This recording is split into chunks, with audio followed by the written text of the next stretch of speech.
Hello students, आज के class में हम शुरू करेंगे chapter number 1 collection of data के last topic of the chapter को। मतलब इस चैप्टर को हम लोगों ने ऑलमोस्ट कंप्लीट कर लिया है।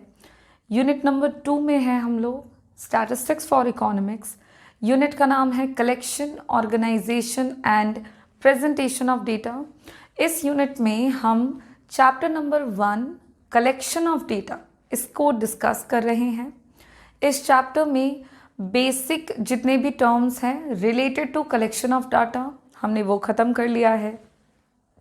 Methods of collection of primary data and secondary data, उस सारे टॉपिक को हमने कंप्लीट करने के बाद लास्ट टॉपिक हम देख रहे थे कि इंडिया में जो आपका 2 इम्पॉर्टेंट सोर्स होगा सेकेंडरी डेटा का, वो दोनों कौन कौन से होंगे, और उसमें हम लोगों ने सेंसस ऑफ इंडिया और नेशनल सैंपल सर्वे ऑर्गेनाइजेशन, इन दोनों को डिटेल में डिस्कस किया था।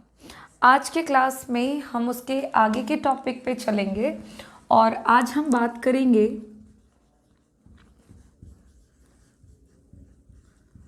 Limitations of secondary data. आज का हमारा टॉपिक है लिमिटेशंस ऑफ सेकेंडरी डेटा। हमें जानना है कि सेकेंडरी डेटा के क्या क्या लिमिटेशंस हो सकते हैं, और इससे पहले कि हम सेकेंडरी डेटा के लिमिटेशंस को डिस्कस करें, हमें जान लेना है कि प्राइमरी डेटा के कोई भी लिमिटेशंस नहीं है। क्यों नहीं है भाई, पहले तो यही सवाल आना चाहिए। तो प्राइमरी डेटा का कोई भी लिमिटेशन इसलिए नहीं है क्योंकि ये वो डेटा है जो कि हम पहली बार कलेक्ट कर रहे हैं। मतलब प्राइमरी डेटा को हम पहली बार कलेक्ट करते हैं, तो जो काम हम पहली बार करने जा रहे हैं उस काम में आपको ऑलरेडी किसी भी तरह की कोई डिमेरिट्स या लिमिटेशंस देखने को नहीं मिलेंगे। लेकिन सेकेंडरी डेटा की अगर हम बात करें तो ये हमारा वो डेटा होता है जो कि ऑलरेडी कलेक्टेड है। The data which is already या which has been already collected by other person और other institution for some other purpose. तो ये वो डेटा है जिसको किसी और के द्वारा ऑलरेडी कलेक्ट किया जा चुका है। तो हमें जानना है कि इस तरह के इंफॉर्मेशन में किस टाइप के या किस किस तरह के प्रॉब्लम्स देखने को मिल सकते हैं, क्योंकि इनमें प्रॉब्लम्स हो सकता है। ये वो डेटा है जो पहले से कलेक्टेड है, तो डिमेरिट्स के तौर पर हम इनमें कुछ पॉइंट्स डिस्कस करेंगे और पॉइंट वाइज हम उन सारे डिमेरिट्स या लिमिटेशंस को देखेंगे। तो सबसे पहला जो लिमिटेशन हो सकता है वो हमारा यही होगा कि सेकेंडरी डेटा में लिमिटेशन नंबर 1 कि these may have been या these may not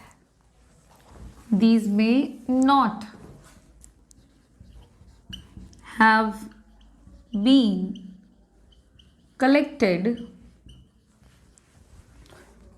by proper statistical method। सबसे पहला जो लिमिटेशन है सेकेंडरी डेटा का वो यही हो सकता है कि जो डेटा देखिए ऑलरेडी कलेक्टेड है, हमें नहीं आइडिया है कि उसको किसने और किस तरह से कलेक्ट किया है, तो पूरे चांसेस हैं कि वो डेटा आपका कलेक्ट तो किया गया होगा लेकिन उसमें प्रॉपर तरीके से, मतलब सही तरीके से स्टैटिस्टिकल मेथड का इस्तेमाल न किया गया हो। ये हो सकता है कि जो डेटा कलेक्टेड है उसमें प्रॉपर स्टैटिस्टिकल टेक्निक या मेथड, जिसमें बहुत सारे मेथड्स आ जाते हैं, mean, median, mode, correlation, regression, ये सब आपके स्टैटिस्टिकल मेथड्स कहलाते हैं। और हमने स्टार्टिंग में ही डिस्कस किया है कि स्टैटिस्टिकल मेथड्स का इस्तेमाल करते हुए हम प्राइमरी डेटा को कलेक्ट कर सकते हैं, उसको हम स्टैटिस्टिकल इंक्वायरी कहते हैं।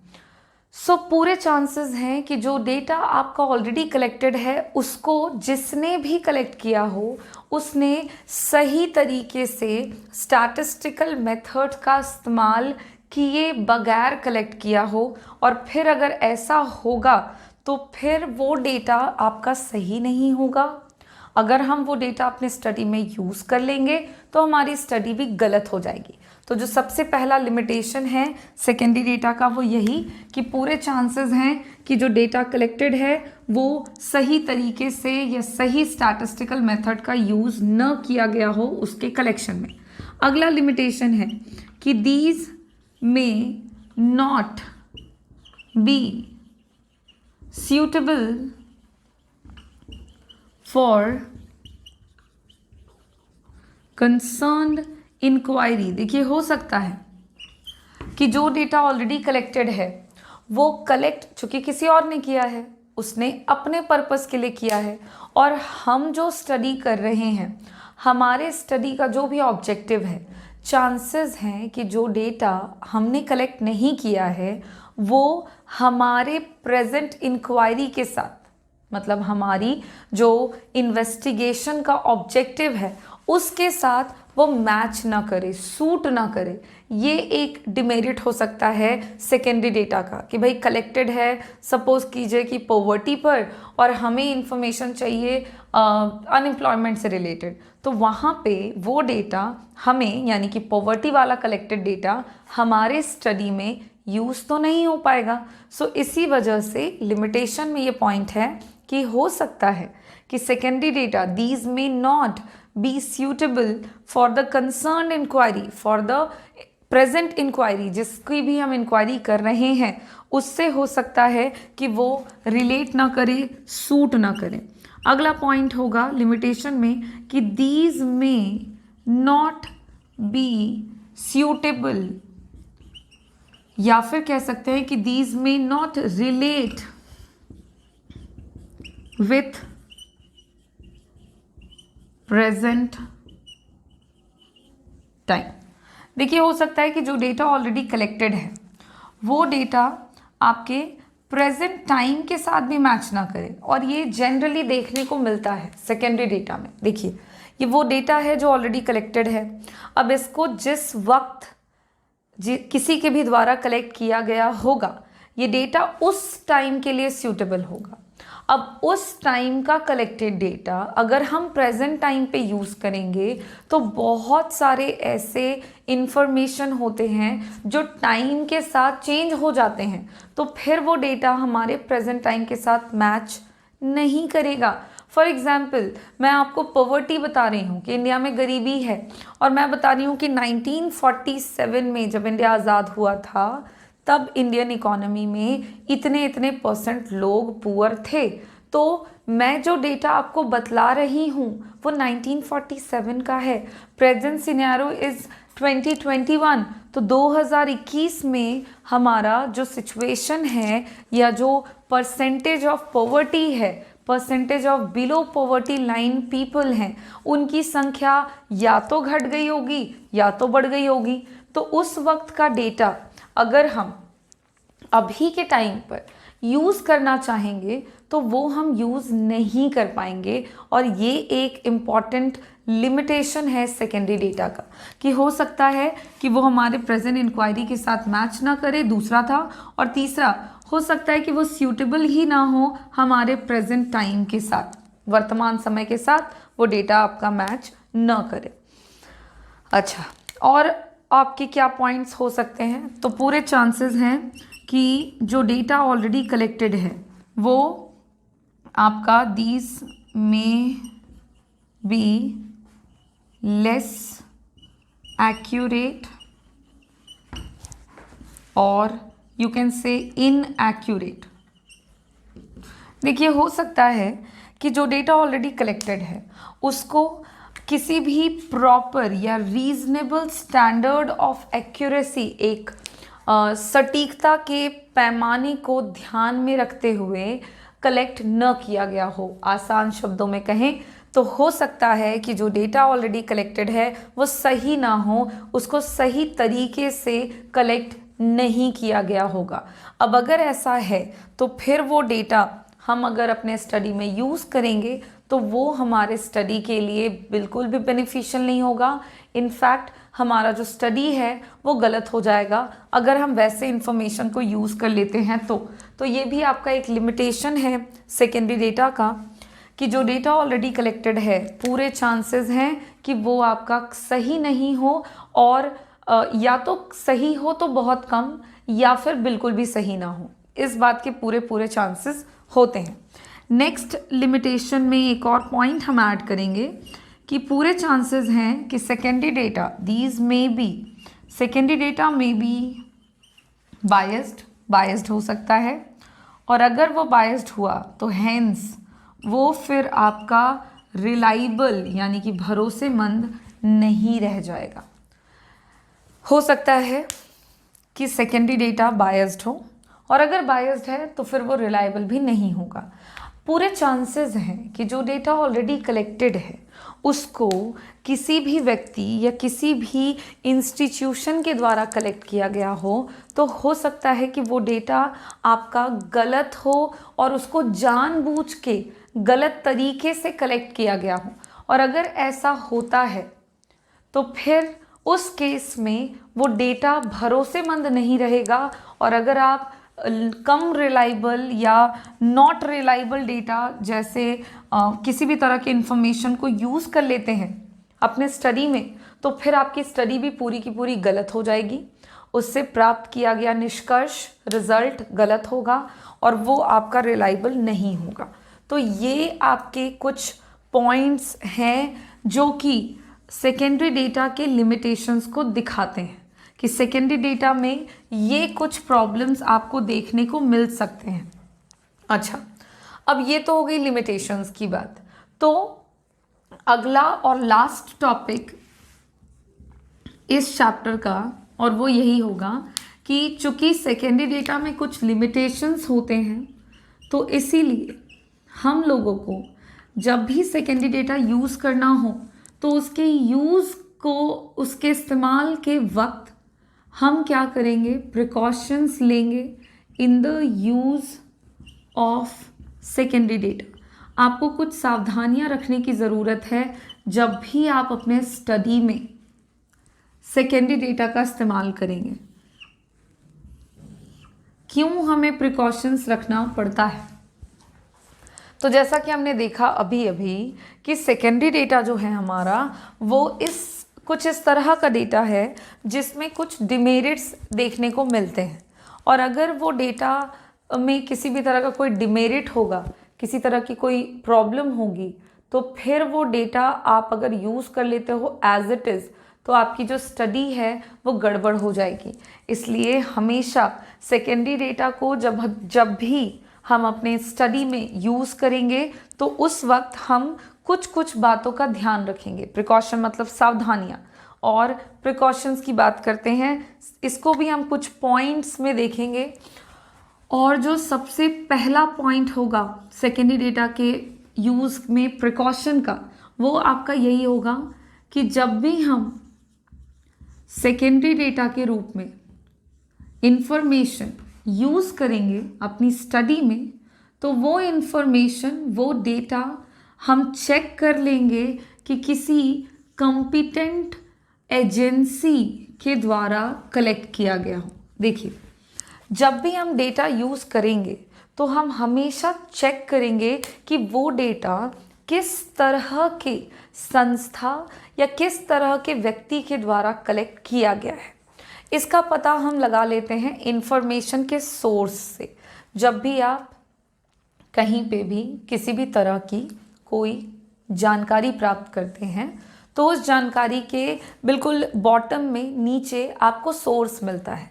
उस सोर्स से हमें पता लगता है कि वो डेटा किसके द्वारा कलेक्ट किया गया है, और कॉम्पिटेंसी ऑफ द एजेंसी के अंदर हम एक्चुअली यही देखेंगे कि अगर जो डेटा सेकेंडरी डेटा के रूप में हम अपने स्टडी में यूज़ करने जा रहे हैं, अगर वो इंफॉर्मेशन को कलेक्ट करने वाली संस्था या व्यक्ति कॉम्पिटेंट है, कॉम्पिटेंट का मतलब हो गया कि वो सक्षम है जो भी काम वो कर रही है उसको करने में वो सक्षम है, वो रिलायबल है, भरोसेमंद है, साथ ही साथ वो संस्था अगर हमारी इम्पार्शियल है तब जा कर के वो डेटा हम यूज़ करेंगे, अदरवाइज़ वो डेटा हम यूज़ नहीं करेंगे। अगर हमें ये सारी क्वालिटीज़ नहीं मिलती है कलेक्टिंग एजेंसी के अंदर तो फिर हम वो डेटा यूज़ नहीं करेंगे।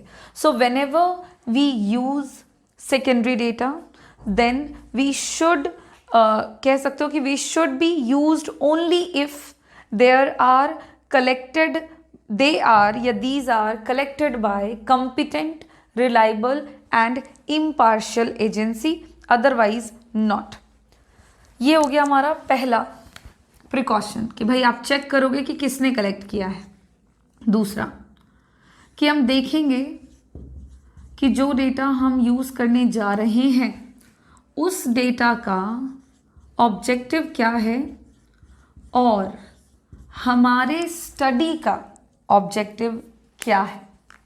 अगर जो डेटा हम यूज़ करने जा रहे हैं उस डेटा का ऑब्जेक्टिव हमारे ऑब्जेक्टिव ऑफ द स्टडी के साथ मैच करेगा तभी जा कर के वो डेटा हम अपनी स्टडी में यूज़ करेंगे, अदरवाइज़ वो डेटा यूज़ करने का कोई फ़ायदा ही नहीं है। कलेक्टेड डेटा किसी और के बारे में है और हम जो स्टडी कर रहे हैं वो किसी और चीज़ के बारे में है। तो ऑब्जेक्टिव ऑफ द स्टडी जब तक मैच नहीं करेगा तब तक आप वो डेटा अपने स्टडी में यूज़ नहीं करेंगे। अगर मैच करता है तो आप यूज़ करें। ऐसा करने से आपका जो स्टडी है वो प्रॉपर होगा, सही होगा। नेक्स्ट प्रिकॉशन और क्या हम ध्यान रखेंगे? हम ध्यान रखेंगे कलेक्शन मेथड या कलेक्शन करने का मेथड। हम देख लेंगे कि जो डेटा हम यूज़ करने जा रहे हैं अपनी स्टडी में उसको किस तरीके से कलेक्ट किया गया है। जैसे एग्जांपल दे सकती हूँ मैं कि जैसे जनगणना आंकड़े हैं तो हमें पता है कि वो डेटा 1 बाय 1 करके डोर टू डोर जा करके कलेक्ट किया जाता है। अगर हम कोई गरीबी पे स्टडी कर रहे हैं या इनकम पता कर रहे हैं तो उस केस में वो डेटा हम यूज़ कर सकते हैं। क्यों? क्योंकि हमें पर कैपिटा इनकम पता करना था, प्रति व्यक्ति आय, और सेंसस डेटा भी आपको प्रति व्यक्ति आय ही बतलाता है। यहाँ पे हम सेकेंडरी डेटा के रूप में वो आंकड़े इसीलिए यूज़ कर सकते हैं क्योंकि वो डेटा जिस तरीके से कलेक्ट किया गया था वो तरीका हमारे इंक्वायरी के साथ भी मैच कर रहा है। हमें पता है कि उसमें भी 1 बाय 1 करके कलेक्शन होता है डेटा का और हम जो स्टडी कर रहे हैं वो भी कहीं ना कहीं 1 बाय 1 करके ही कलेक्शन ऑफ डेटा पे जोर देते हैं। तो इस केस में हम क्या करेंगे कि वो डेटा का इस्तेमाल अपनी स्टडी में कर लेंगे क्योंकि वहाँ पे कलेक्शन करने का मेथड जो होगा वो सूटेबल होगा, मैच करेगा हमारे स्टडी के नेचर के साथ। तो ये भी एक इम्पॉर्टेंट प्रिकॉशन होता है जो आपको ध्यान में रखना होता है जब भी आप सेकेंडरी डेटा यूज़ करते हैं तब। अगला जो पॉइंट होगा वो होता है आपका conditions of collection. Whenever we use secondary data in our study then we ensure कि वो डेटा का कलेक्शन का कंडीशन हमारे प्रेजेंट टाइम के साथ, हमारे वर्तमान समय के साथ सूट करे या कह सकते हो मैच करे। अगर वर्तमान समय के साथ वो आंकड़े मैच करते हैं, सूट करते हैं, तब हम वो डेटा अपने स्टडी में यूज़ करेंगे। अगर आप वॉर के टाइम के कलेक्टेड डेटा को पीस के टाइम पे यूज़ करोगे तो आपकी स्टडी गलत हो जाएगी। लेकिन अगर वॉर के टाइम पे कलेक्टेड डेटा है उसको हम वॉर के टाइम पे यूज़ कर रहे हैं तो हाँ वो डेटा फिर हमारे लिए सही होगा। महंगाई का दौर है और उस वक्त के सिचुएशन को हम महंगाई के दौर वाले सिचुएशन पर ही मैच करेंगे, यूज़ करेंगे, तो फिर वो डेटा हमारे काम का होगा। अदरवाइज़ अगर वो सूट ही नहीं करेगा तो वो हमारे किसी काम का नहीं होगा। तो प्रिकॉशन के तौर पर हम ये भी चेक करते हैं हमेशा कि जिस डेटा को हम यूज़ करने जा रहे हैं अपनी स्टडी में वो हमारे वर्तमान समय के साथ मैच करता है या नहीं करता है। और इसी के साथ हमारा फोर्थ जो प्रिकॉशन है वो कंप्लीट होता है एंड देन नेक्स्ट प्रिकॉशन के तौर पे हम चेक कर लेंगे, देखिए एक्यूरेसी। हम हमेशा चेक करेंगे कि जो डेटा हम यूज़ करने जा रहे हैं अपनी स्टडी में वो भाई एक्यूरेट है या नहीं, क्योंकि वो डेटा अगर एक्यूरेट होगा, सही होगा, तभी उस तरह के आंकड़ों को हम अपने स्टडी में यूज़ कर पाएंगे। अगर सही नहीं है तो फिर आप वो डेटा यूज़ नहीं करोगे, क्योंकि अगर आपने गलत जानकारी को अपनी स्टडी में भी कंटिन्यू करते हुए इस्तेमाल किया तो आपकी स्टडी भी गलत हो जाएगी और फिर जो इन्फॉर्मेशन मिलेगा वो कुछ और ही मिल जाएगा, रिजल्ट कुछ गलत ही निकल कर आएगा। इसी के साथ ये कुछ प्रिकॉशंस के पॉइंट हैं, सावधानियां होती हैं जो हम तब रखते हैं जब हमें सेकेंडरी डेटा को यूज़ करना होता है। प्राइमरी डेटा के कोई प्रिकॉशन या कोई लिमिटेशन नहीं है, क्योंकि वो डेटा तो हम पहली बार खुद कलेक्ट कर रहे हैं अपने खुद के पर्पस के लिए, तो वो काम हम अपने अकॉर्डिंग करते हैं, तो उसमें आपको कमी या उस तरह के डेटा में प्रिकॉशंस आपको कम देखने को मिलते हैं। और इसी के साथ प्रिकॉशन के 5वें पॉइंट के साथ हमारा ये जो प्रिकॉशंस है in the use of secondary data ये कंप्लीट होता है। और इस टॉपिक के कंप्लीट होने के साथ साथ हमारा जो चैप्टर नंबर 1 चल रहा है, कलेक्शन ऑफ डेटा, ये कंप्लीट हो जाता है। अब हम अपने नेक्स्ट क्लास में नेक्स्ट चैप्टर को शुरू करेंगे। जैसा कि मैंने आपको बहुत पहले, यानी कि जब यूनिट की शुरुआत कर रहे थे, मैंने तभी बताया था कि इस चैप्टर में हमको टोटल इस यूनिट में हमको टोटल 4 चैप्टर्स पढ़ने हैं। उनमें से पहला चैप्टर कंप्लीट हो गया है आज। अब अगले क्लास में हम इसी यूनिट के चैप्टर नंबर 2 को डिस्कस करेंगे, जिसका नाम होगा मेथड्स ऑफ स्टैटिस्टिकल इंक्वायरी। तो आज के क्लास में हम इस चैप्टर 1 को कंप्लीट कर रहने देंगे और अगले क्लास में न्यू चैप्टर के साथ मिलेंगे। Thank you.